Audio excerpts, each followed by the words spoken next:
नमस्कार दोस्तों, स्वागत है आप सभी का एक बार फिर हमारे YouTube चैनल पर। अगर आप हमारे चैनल पर नए हैं और अभी तक हमारे चैनल को सब्सक्राइब नहीं किया है तो अवश्य सब्सक्राइब करें। दोस्तों, आज हम आपको बताएंगे व्यक्ति विशेष और हर व्यक्ति से जुड़ी एक सामान्य सी जानकारी, जिसे जानने के बाद आप भी अचंभित हो जाएंगे। अगर आप अपने जीवन में धन हानि का सामना कर रहे हैं, परिवार में कलह का सामना कर रहे हैं, तो उसका छोटा सा कारण है आपके नहाने की आदत। दोस्तों, इसी के बारे में हम आज आपको इस वीडियो में बताएंगे कि नहाने के तुरंत बाद व्यक्ति को भूलकर भी इन कामों को नहीं करना चाहिए, अन्यथा उनके घर में कंगाली और बर्बादी देखने को मिलती है। दोस्तों, इसका सीधा सीधा कारण होते हैं हम स्वयं कुछ ऐसी गलतियां करते हैं जिनकी वजह से हमें परेशानियों का सामना करना पड़ता है। दोस्तों, नहाना इंसान के लिए बहुत ही जरूरी होता है और हिंदू धर्म में जो व्यक्ति नित्य स्नान करता है उसे बहुत ही बड़ा पुण्य का भोगी माना जाता है।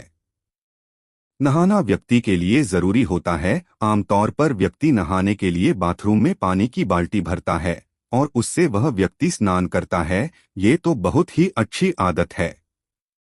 लेकिन कई लोग क्या करते हैं कि नहाने के बाद बाल्टी और जो नहाने की सामग्री होती है उसको यकायक ऐसे ही छोड़ देते हैं, बाल्टी में आधा जल भरकर ऐसे ही रख देते हैं। यह बहुत ही बुरी आदत है।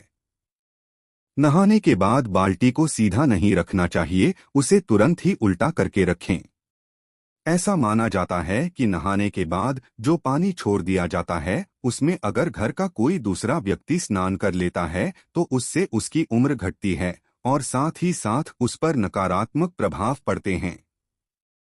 दोस्तों, हर व्यक्ति अपनी किस्मत का धनी होता है। हर व्यक्ति के पास अपनी सकारात्मकता होती है, अपनी नकारात्मकता होती है, जिसके अनुरूप अगर आपका समय बुरा चल रहा होता है और अगर आप ऐसा कार्य करते हैं तो आपके परिवार के सदस्यों को भी उतना ही दुख देखना पड़ता है जितना आपको देखना पड़ता है।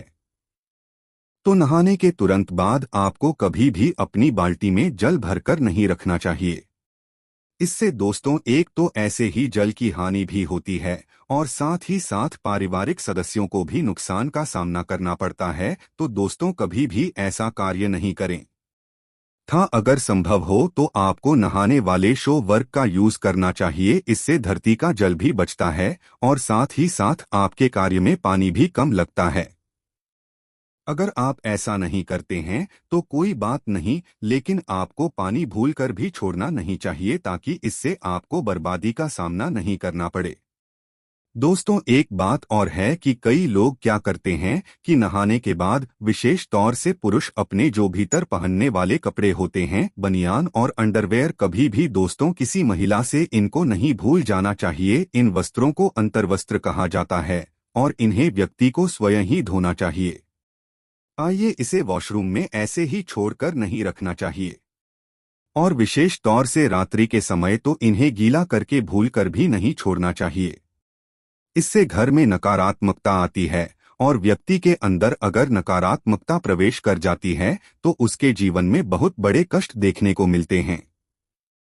तो दोस्तों, पुरुषों और महिलाओं को भी अपने अंतर्वस्त्र स्वयं ही धोने चाहिए। इसे किसी दूसरे व्यक्ति से नहीं आना चाहिए और इस बात का आपको विशेष ध्यान रखना चाहिए।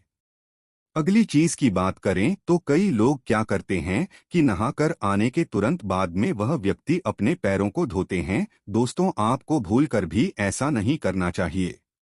नहाने के बाद मन पवित्र हो जाता है और आपको प्रभु भक्ति में मन लगाना चाहिए। आप अपने पैरों को धोकर वापस अशुद्धता का कार्य करते हैं।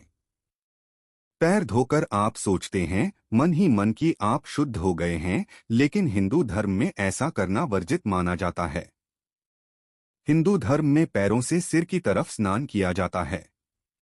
अगली चीज है कि नहाते समय व्यक्ति को भूलकर भी मौन होकर नहीं नहाना चाहिए। हिंदू धर्म में ऐसी परंपरा है कि नहाते समय मंत्रों का उच्चारण किया जा रहा है, भजन का उच्चारण किया जाता है या मन ही मन कोई गाना गुनगुनाते हैं। लेकिन जब आप नहा रहे होते हैं तो मौन होकर व्यक्ति को कभी भी नहीं नहाना चाहिए। वैज्ञानिक दृष्टि से भी इसे गलत माना गया है। दोस्तों, विशेष तौर से सुहागिन महिलाओं को नहाकर आने के बाद तुरंत सिंदूर नहीं लगाना चाहिए।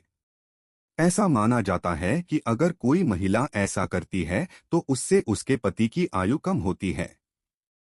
सिंदूर तो नहाने के बाद ही लगाया जाता है, लेकिन जब आप नहाकर आए तब आपको यह ध्यान रखना है कि अगर आपके बाल गीले हैं तब आपको सिंदूर नहीं लगाना चाहिए। ऐसा करके आप सिंदूर का अपमान कर रहे हैं और इसके साथ ही आपके ऊपर नकारात्मक प्रभाव आते हैं, नकारा विचार आते हैं। तो आपको इसे लगाने से बचना चाहिए, आप उसके बाद लगा सकते हैं। दोस्तों, इसी तरह नहाने के तुरंत बाद आपको कभी भी नुकीली चीज जैसे कि नेल कटर का यूज हो, शेविंग हो, ये चीजें आपको नहीं करनी चाहिए। दोस्तों, ये चीजें नहाने के पहले की जाती है। अगर नहाने के बाद आप ये चीजें करते हैं तो नहाने का पुण्य आपको प्राप्त नहीं होता है। कई लोग क्या करते हैं कि नहाने के तुरंत बाद अग्नि को स्पर्श कर लेते हैं। नहाने के तुरंत बाद भूखे पेट कभी भी अग्नि को स्पर्श नहीं किया जाता है। अग्नि को भोग लगाने के बाद ही अग्नि को स्पर्श किया जाता है।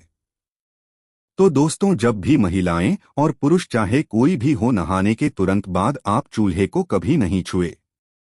ग्रामीण इलाके में जो रहते हैं, गांव में जो रहते हैं, वो इस बात को बखूबी जानते हैं। तो आपको क्या करना है, कुछ भी एक दाना या आप फल भी खा सकते हैं। उसको खाकर उसके बाद आप चूल्हे को अग्नि देव को हाथ जोड़ने के बाद माता अन्नपूर्णा से प्रार्थना करने के बाद छू सकते हैं, ताकि आपके घर और परिवार के लिए सदैव वह कार्य मंगलमय हो। तो आपको नहाने के तुरंत बाद चूल्हे को छूना नहीं चाहिए। दोस्तों, कई महिलाएं क्या करती है कि नहाने के तुरंत बाद श्रृंगार कार्य करती है। दोस्तों, हिंदू शास्त्रों के अंदर इसे वर्जित माना गया है। आप कहेंगे कि श्रृंगार तो नहाने के बाद ही किया जाता है, तो आपकी बात बिल्कुल सही है।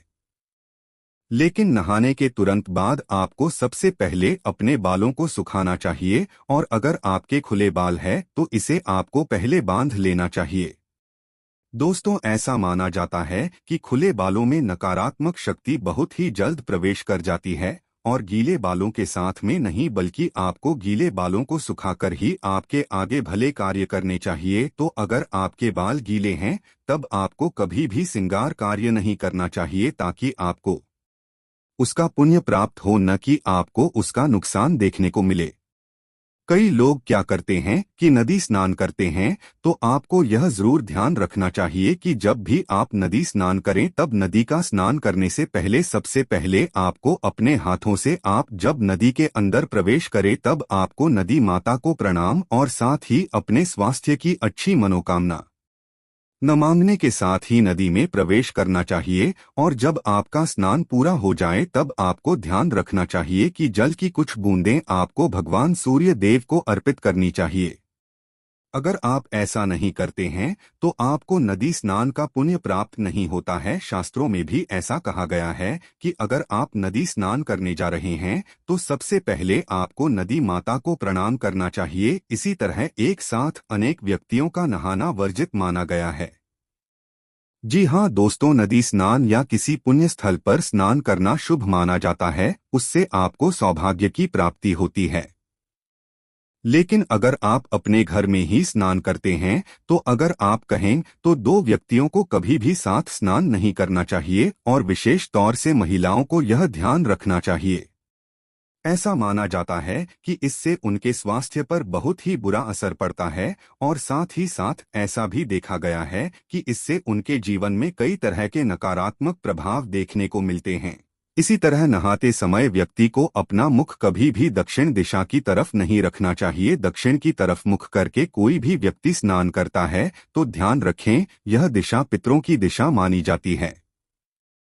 एक बार ऐसा हुआ तो कोई बात नहीं, लेकिन अगर आप ऐसी गलती बार बार कर रहे हैं, लगातार आप ऐसा कर रहे हैं, तो आपके ऊपर पितृदोष हावी हो जाते हैं। तो आपको इससे बचना चाहिए।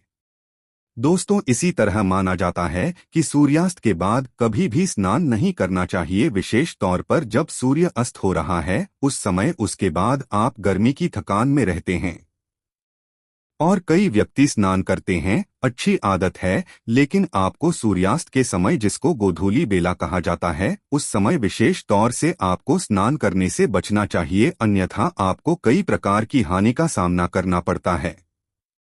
की तरह जो छोटे बच्चे होते हैं, छोटे बच्चों को नहाने के तुरंत बाद आपको काला टीका लगाना भूलना नहीं चाहिए।